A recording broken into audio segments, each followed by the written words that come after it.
Bismillahirrahmanirrahim. Assalamualaikum warahmatullahi wabarakatuh. Salam sang sejati. Tidak sedikit orang yang bertanya, seperti apakah sholat daim itu? Saudaraku, penyimak setia channel Sang Sejati, sholat daim ialah sholat yang terus menerus, tiada putus-putusnya. Lalu bagaimana caranya sholat yang tiada putus-putusnya tersebut? Bukankah kita sebagai manusia biasa juga harus selalu beraktivitas dalam menjalani kehidupan sehari-harinya?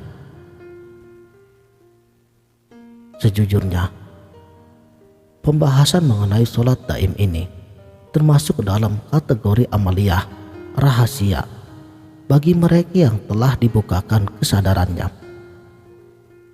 Sebab hanya bagi mereka sajalah yang telah diberi anugerah langsung dari Allah yang akan dapat memahami arti daripada maksud yang sesungguhnya dari sholat daim ini.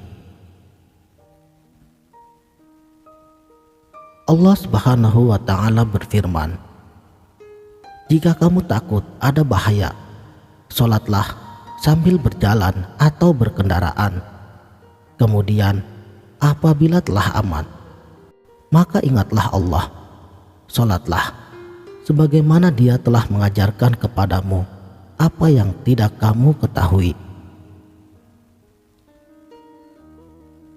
Dalam ayat tersebut, Allah Subhanahu wa Ta'ala mengatakan, "Sholatlah kamu sambil berjalan ataupun sambil berkendaraan." Dalam ilmu syariatullah, makna daripada ayat-ayat tersebut sudah seringkali kita dengar, seperti sholat di dalam pesawat atau di dalam bus dan lain-lain. Tata caranya pun sesuai dengan syariatullah. Tetapi pada makna sambil berjalan, penjelasan kurang spesifik dari makna sholat sambil berjalan. Seperti di dalam pesawat atau bus misalnya, posisi kita tetap dalam keadaan duduk yang khusyuk. Di sini bukan bermaksud membandingkan ataupun untuk menyalahkan, bukan seperti itu maksudnya. Sebab secara syariatnya memang prakteknya seperti itu. Bila ayat tersebut dikaji dari segi ilmu hakikat makrifat, maka disinilah titik temunya, di mana perintah sholat daim dalam setiap keadaan, yaitu khusyuknya hati dalam mengingat Allah, baik itu saat berdiri, saat duduk, ataupun saat berjalan melakukan aktivitas sehari-harinya.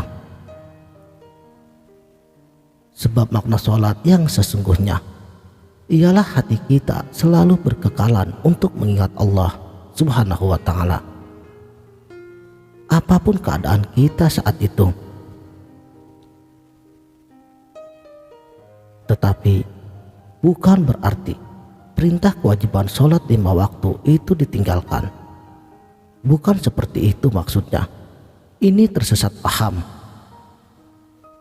Adanya sholat daim adalah buah daripada ibadah fardu yang telah disyariatkan, dan harus benar-benar dipahami bahwa tujuan kita mempelajari ilmu makrifatullah bukan untuk membunuh syariat, tetapi untuk menyempurnakan syariat itu sendiri, agar senantiasa antara jasad dan ruhani kita itu sinkron. Jadi dalam segala aktivitas kita sehari-harinya harus selalu sholat, ingat Allah. Di ayat berikutnya, Allah Subhanahu wa Ta'ala berfirman, "Bacalah kitab Al-Quran yang telah diwahyukan kepadamu, dan laksanakanlah sholat. Sesungguhnya sholat itu dapat mencegah dari perbuatan keji dan mungkar.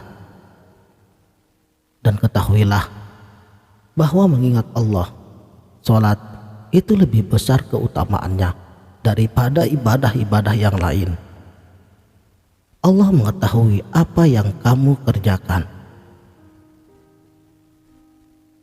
Saudaraku sang sejati, jadi pada intinya, inti atau tujuan sholat itu adalah zikrullah, yaitu mengingat Allah atau sadar Allah.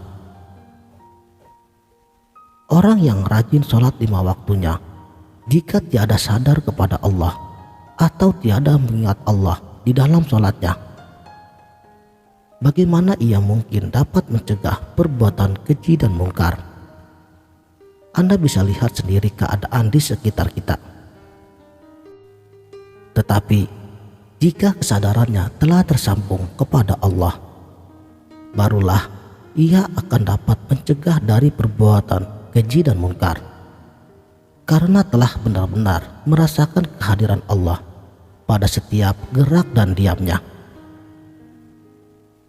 Dan di ayat tersebut juga dijelaskan, sebaik-baiknya ibadah ialah zikrullah atau ingat kepada Allah. Dengan kata lain, sadar akan keberadaan Allah dalam segala sesuatu. Jadi sholat itu adalah sarana atau ritual untuk berzikir kepada Allah. Jika sholatnya tiada zikir, tiada sadar kepada Allah, mulut boleh mengucap Allahu Akbar, tetapi hati tidak sadar kepada Allah. Anak istri, sawah, pekerjaan, semua ikut masuk ke dalamnya. Di sini berarti salatnya belum sampai kepada puncaknya, hanya menjadi ritual tanpa makna, untuk sekedar menggugurkan kewajiban semata. Gimana menurut kalian? Ditunggu komentarnya. Wabillahi taufiq wal hidayah. Wassalamualaikum warahmatullahi wabarakatuh.